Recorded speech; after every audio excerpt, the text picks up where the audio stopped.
السلام علیکم ورحمۃ اللہ وبرکاتہ۔ ناظرین، نظر اور حسد کے حوالے سے بہت سے لوگ سوال کرتے ہیں کہ کیا کسی کو نظر لگ سکتی ہے؟ کیا نظر کے کوئی اثرات دوسرے پر واقع ہوتے ہیں؟ تو ناظرین، ہمیں بنیادی طور پر یہ بات سمجھنی چاہیے کہ رسول اللہ صلی اللہ علیہ وسلم کی حدیث مبارکہ ہے۔ آپ علیہ السلام فرماتے ہیں العین حق، نظر کا لگنا حق ہے، نظر لگ جاتی ہے۔ دوسری حدیث میں رسول اللہ صلی اللہ علیہ وسلم کا فرمان ہے، آپ علیہ السلام فرماتے ہیں کہ نظر انسان کو قبر میں لے جاتی ہے اور اونٹ کو ہنڈیا میں پہنچا دیتی ہے۔ یہ اللہ کے پیغمبر علیہ السلام کے فرامین ہیں۔ اور ایک حدیث میں رسول اللہ صلی اللہ علیہ وسلم کا فرمان ہے، اکثر من یموت من امتی بعد قضاء اللہ وقدرہ بالانفس یعنی بالعین۔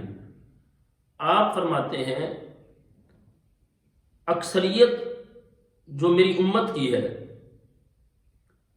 اللہ تعالیٰ کی قضاء کے بعد ایک اللہ تعالیٰ کا فیصلہ آ گیا ہے،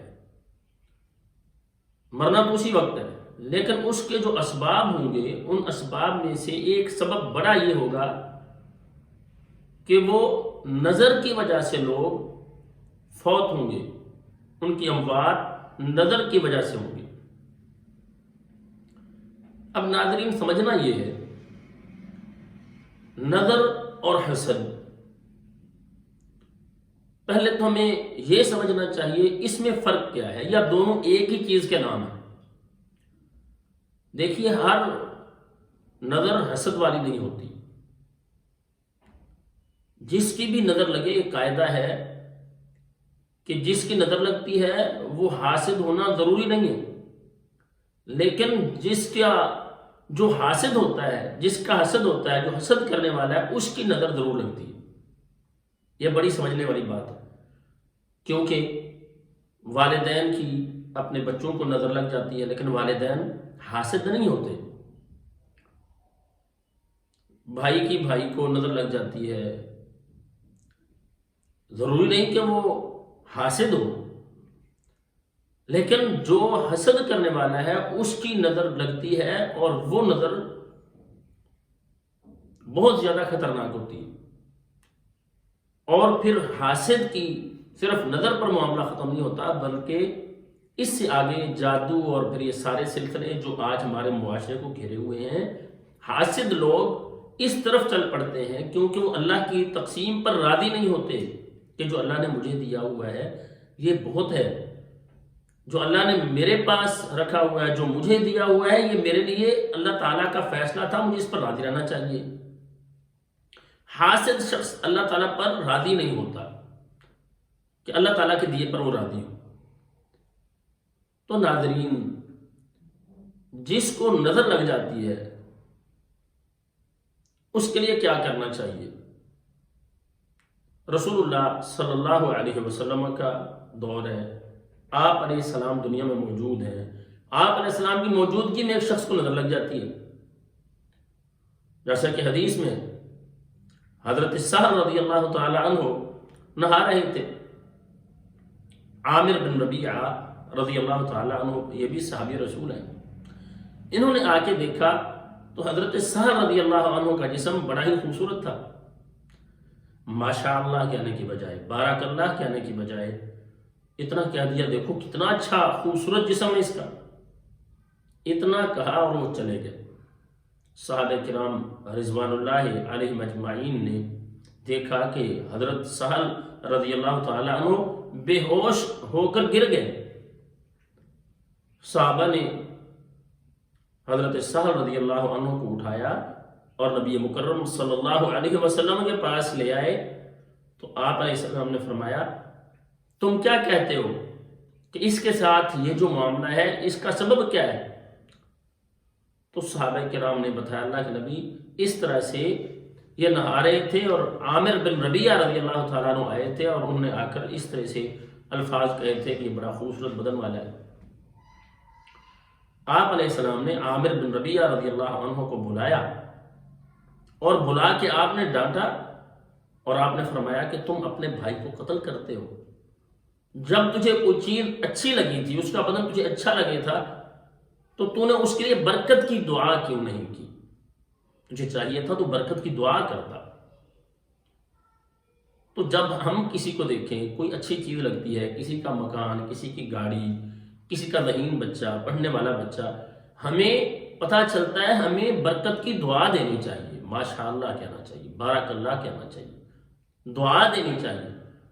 ہمارے معاشرے میں اس کا بڑا فقدان ہے۔ یہی وجہ ہے کہ یہاں پر حسد نظر کے مسائل بہت زیادہ ہیں، یہ مسائل بہت زیادہ ہیں۔ تو ہمیں اس کے لیے پہلی بات کہ ہم اپنے آپ کو نظر سے، حسد سے کیسے بچائیں، اس کے لیے اپنی جو نعمتیں جو اللہ تعالیٰ کا دیا ہوا ہمارے پاس ہے، جو اللہ کی نعمتیں، ان کو عام لوگوں کے اندر بیان نہیں کرنا چاہیے، کیونکہ نبی علیہ السلام کا فرمان ہے کہ تم اللہ تعالیٰ کی مدد حاصل کرو بالکتمان، فَإِنَّ كُلَّ ذِي نِعْمَةٍ مَحْسُودٌ، کتمان کے ساتھ، چھپانے کے ساتھ، ہر ایک کے سامنے اپنے جو تمہارے پاس وسائل ہیں، جو تمہارے پاس پیسہ ہے، جو تمہارے پاس صلاحیتیں، ہر ایک کے سامنے رکھنے کی ضرورت نہیں ہے، بلکہ کتمان چھپاؤ کے ساتھ اللہ کی مدد حاصل کرو۔ جب تم چھپاؤ گے، لوگوں کو پتہ نہیں چلے گا تو لوگ حاسد نہیں ہوں گے۔ تو حسد سے بچنے کے لیے پہلی بات یہ ہے کہ ہم اللہ تعالیٰ کے احسانات کو، انعامات کو عام لوگوں کے اندر بیان کرنے سے بھی بچیں کہ زیادہ ہم بیان کریں۔ بعض لوگوں کو یہ ہوتا ہے کہ ان کے پاس اتنا پیسہ نہیں ہوتا لیکن اچھا سوٹ پہنتے ہیں، لگتا یوں ہے کہ یہ بندہ بڑی نعمتوں والا ہے، اس کے پاس بڑی دولت ہے۔ اب یہ چیز، اور پھر یہ شادی بیاہ کے مواقع پر بالخصوص ہم نے دیکھا لوگ پوچھتے ہیں جی شادی کا دن تھا، بچی کو دورہ پڑنا شروع ہو گیا اور ہمیں پتہ چلا ہے، کسی عامل نے بتایا خالہ نے جادو کر دیا، پھوپھی نے جادو کر دیا۔ دراصل یہ جادو نہیں، ضروری نہیں کہ جادو کا مسئلہ ہو، جو اس موقع پر بناؤ سنگھار ہے اور اپنی حیثیت سے زیادہ بڑھ کے لوگوں کے سامنے پیش کرنا ہے کہ ہمارے پاس اتنا کچھ ہے، نظر لگتی ہے، حسد ہوتا ہے۔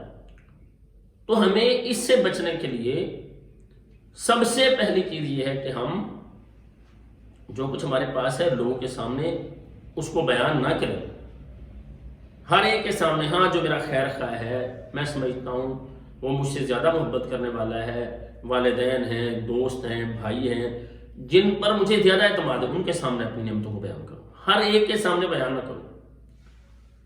اب دیکھ لیں یعقوب علیہ السلام اپنے بیٹوں کو بھیج رہے ہیں اور ساتھ کیا سمجھاتے ہیں، جوان بیٹے تھے، کہ یہ 11 بیٹے جب مصر میں داخل ہوں گے جوان، تو ان کو دیکھ کر ہو سکتا ہے کسی حاسد کا حسد ان کو کھا جائے، کسی کی نظر لگ جائے۔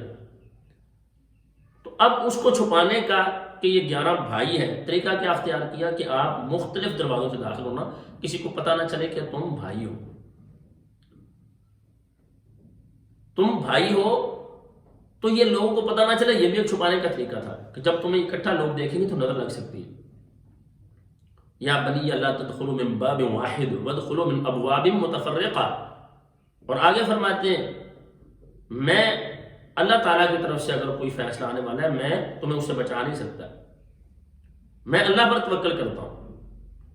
تو ناظرین، یہ کہ اپنی نعمتوں کو جو اللہ تعالیٰ نے دی ہیں ان لوگوں کے سامنے بیان نہ کریں جو آپ کے اوپر اللہ تعالیٰ کے نام ہے، جو لوگ آپ کو پتہ ہی حسد کر سکتے ہیں ان کے سامنے بیان کریں، جو خوش ہوں گے آپ کے پاس نعمتیں دیکھ کر، سن کر خوش ہوں گے، آپ کی صلاحیتیں سن کر خوش ہوں گے۔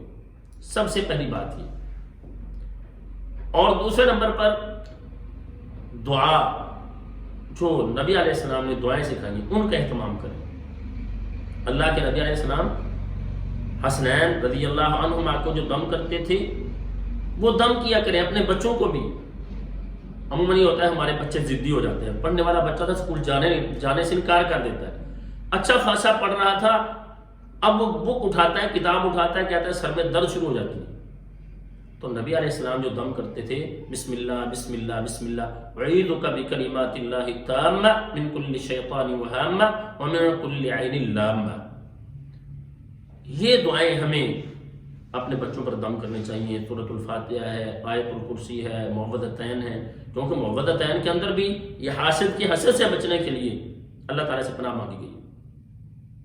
تو یہ دعائیں اسی طرح سے بڑا مجرب دم ہے نظر کے لیے۔ سورۃ الفاتحہ 7 دفعہ، آیت الکرسی 7 دفعہ، سورۃ البقرہ کی آخری دو آیات 7 دفعہ، اور آخری تینوں کل 7 دفعہ یہ پڑھ کے دم کریں، اللہ کے فضل سے نظر ٹوٹ جاتی ہے۔ اور میں نے اس کو بہت آزمایا ہے مریضوں پر، بچوں پر، تو یہ دم کرتے رہا کریں۔ اور اسی طرح سے صبح و شام کے اذکار ہیں، ان کا اہتمام کریں۔ صبح و شام کے اذکار جو اللہ کے نبی پڑھا کرتے تھے صلی اللہ علیہ وسلم، رات سونے سے پہلے خود آیت الکرسی پڑھیں، اپنے بچوں کو بھی پڑھائیں، عادت بنائیں کہ بچے سونے سے پہلے آیت الکرسی پڑھیں۔ اور پھر آخری تینوں کل جو نبی علیہ السلام کا طریقہ تھا، حسد سے بچنے کے لیے، جادو سے بچنے کے لیے، ان چیزوں سے بچنے کے لیے، آپ علیہ السلام خود اپنے آپ کو دم کیا کرتے تھے۔ اور آپ کا طریقہ کیا تھا؟ آپ سونے سے پہلے اپنے ہاتھ یوں آگے کر کے آخری تینوں کل پڑھتے تھے، پڑھنے کے بعد ان میں پھونکتے تھے، پھونک کے پورے بدن پہ مل لیتے تھے، پھر دوسری بار ایسا ہی کرتے تھے، آخری تینوں کل پڑھتے تھے، پڑھ کے ہاتھوں پہ پھونکتے، بدن پہ مل لیتے، پھر تیسری مرتبہ۔ تو یہ خود بھی کریں، اپنے بچوں سے بھی کروائیں کہ ہمارے بچے بھی یہ کریں، اپنے بچوں کو عادت ڈالیں۔ اور اگر کوئی بچہ نہیں پڑھ سکتا، آپ اس کو دم کر دیں، اسے کہیں اپنے بدن پہ مل لیں۔ سو دعا ہے اللہ تعالیٰ ہمیں ہر طرح کی نظر سے، ہر طرح کی حسد سے محفوظ فرمائیں۔ اور یہ بہت بڑا مسئلہ ہمارے معاشرے میں اس لیے پھیلا ہوا ہے کہ ہم اللہ تعالیٰ کی عطا پر راضی نہیں رہتے، اور نبی علیہ السلام اللہ تعالیٰ سے یہ مانگتے تھے، اللہم انی اسألک الرضا بعد القضاء، یا اللہ مجھے جو تو نے میرے لیے تقسیم کیا اس پر راضی رہنے کی توفیق دے دے۔ یہ امت کو دعائیں سکھا گئے اللہ کے نبی صلی اللہ علیہ وسلم۔ تو اللہ تعالیٰ سے دعا ہے اللہ تعالیٰ ہمیں ہر طرح کے نظر اور حسد کے اثرات سے محفوظ رکھیں، اور جتنے بھی مسلمان مرد عورتیں بچے روحانی یا جسمانی بیماریوں میں گھرے ہوئے ہیں، اللہ تعالیٰ ان کو شفائے کاملہ عاجلہ عطا فرمائیں۔ السلام علیکم ورحمۃ اللہ وبرکاتہ۔